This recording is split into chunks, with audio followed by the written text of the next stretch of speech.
So hi hello नमस्कार. असं आज आहे day 5 of data analysis series. मी कालच सांगितलेलं की मी डेटा ॲनालिसिस सिरीजमध्ये याचा एक्सेल कंप्लीट झाला आणि आता मी पॉवर बी आय करते. सो काल मी पॉवर बी आयमध्ये डेटा कसा ट्रान्सफॉर्म करायचा, लोड कसा करायचा ते बघितलं. तर आज मी बघणार आहे पॉवर बी आयमध्ये डॅशबोर्ड कसे करायचे, जो की आपला जो डॅशबोर्ड आहे एखादा सेलचा डॅशबोर्ड आहे, तर त्याच्यामध्ये काय रिक्रुटमेंट आहे ते मी आज बघणार आहे. किंवा तुमचं जे first impression is your last impression. So तुमचा डेटा आहे, तुमचा डॅशबोर्ड कशा पद्धतीने तुम्ही प्रेझेंट करताय तो ओके, तर ते सुद्धा इज इम्पॉर्टंट आहे. मी आतापर्यंत म्हणजे मी एक लेक्चर थोडंसं स्टार्ट केलं अँड देन इंट्रो शूट केलं. सो मी ते सुद्धा तुम्हाला सांगतेच एक रेकॉर्डिंग व्हिडिओजमध्ये की मी कशा पद्धतीनं करते आणि तेच जो डॅशबोर्ड तयार करते. Dashboard first power B I असो, टॅब्ल्यू असो, तर फर्स्ट स्टेप असते की तुमचा जो डॅशबोर्ड आहे तो तुम्हाला आला तर तुम्ही पुढं EDA वगैरे करू शकता. So let's start dashboard. So please like करा, शेअर करा आणि सबस्क्राईब करा आपल्या या यूट्यूब चॅनलला आणि जर्नी एन्जॉय करा विथ अस. हा डे 5 आहे. अजून आपल्याला 90 डेजपर्यंत कॅचअप करायचं आहे. So let's start without wasting time. So please comment करा की तुम्हाला कसं वाटतं आहे, आवडतं आहे का, काही चेंजेस हवेत का. ओके. सो या. आणि मी डॅशबोर्डचा जो की माझा रेडी डॅशबोर्ड झाल्यावर मी त्याचा शॉर्ट टाकेन की म्हणजे शॉर्ट्सवर मी तो अपलोड करेन की माझा डॅशबोर्ड अशा पद्धतीनं झालेला आहे.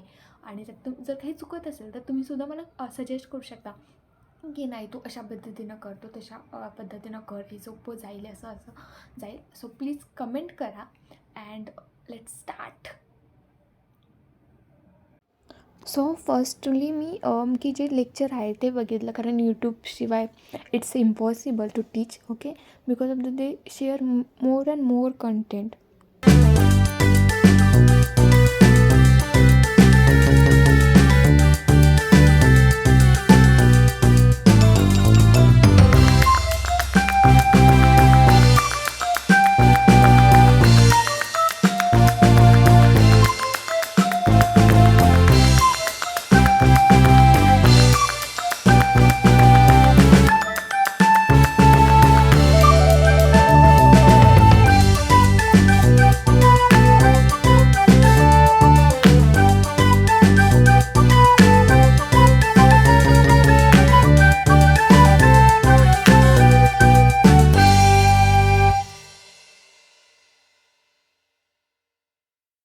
सोबतच मग मी त्या पद्धतीनं मी पहिल्यांदा लेक्चर बघून घेतला आणि त्याचबरोबर त्या लेक्चरमध्ये ज्या पद्धतीनं डेटा एडिटिंग म्हणजे डेटा ट्रान्सफॉर्म करायचा, त्याच्यामध्ये मग तुम्ही KPI कार्ड लावायचे, किंवा मग कोणता बार चार्ट लावायचा, तुमचं बॅकग्राऊंड कसं असला पाहिजे, तुमचा जो डॅशबोर्ड आहे तो अट्रॅक्टिव्ह कशा पद्धतीनं असला पाहिजे. जर तुमचा सेल्सचं असेल तर तुम्ही कशा पद्धतीनं तुम्ही इन्साईट काढू शकता. म्हणजे जर एखादा सेलचा डेटा आहे तर त्याच्यामध्ये काय आवश्यक आहे हे मी बघितलं. म्हणजे ते लेक्चर करत करत ते मी सोबत माझं वर्कसुद्धा केलं की म्हणजे माझा हा जो डेटा आहे त्याच्यावर मी कसं वर्क करेन किंवा या एक्सेट्रा अबाउट दिस. सो मी हे बघितलं आणि that's it for today. Please like करा, शेअर करा आणि सबस्क्राईब करा.